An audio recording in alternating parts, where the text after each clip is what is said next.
Bir kunda shuncha xayrlashuv uchrashuvini ko'rish muxlislar uchun juda ko'plik qilarkan. Bu xabarni aytishimdan oldin Instagram sahifamga o'tib, podpiska hamda like bosishni unutmang. Bu o'yinchi hujumning istalgan fazasida o'ynay oladigan yagona o'yinchilar sarasiga kiradi va omadsizligi bilan ham ajralib turadi. Muxlislar bunga tayyor emas edi. Bu o'yinchi bu klub safida yana bir mavsum qolish kerak edi. Bu o'yinchining o'yinlarini televizor oldida sevib tomosha qilganlar soni juda ko'p. Bu ta'riflardan keyin bu o'yinchining nomini topgan bo'lsangiz ajab emas.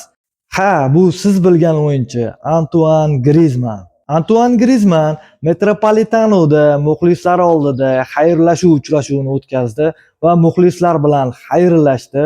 Ko'zda yosh bilan bu klub safini tark etmoqda do'stlar. Bu klub uchun borini bergan va kerak bo'lsa jonini fido qiladigan yagona o'yinchilar sarasiga kiradi bu o'yinchi. Grizmanning omadsizligi shundaki, Atletico Madriddan Barselona safiga ko'chib o'tgandan keyin Atletico Madrid La Ligani qo'lga kiritadi va 1 yildan keyin Barselonadan yana Atletico Madrid safiga ko'chib o'tgandan keyin o'sha yilning o'zida Barselona La Liga kubogini bosh uzra ko'taradi va bu tanlov Grizmanning omadsizligi bo'ladi do'stlar. Grizmanni keyingi klubida omadlar tilab qolamiz.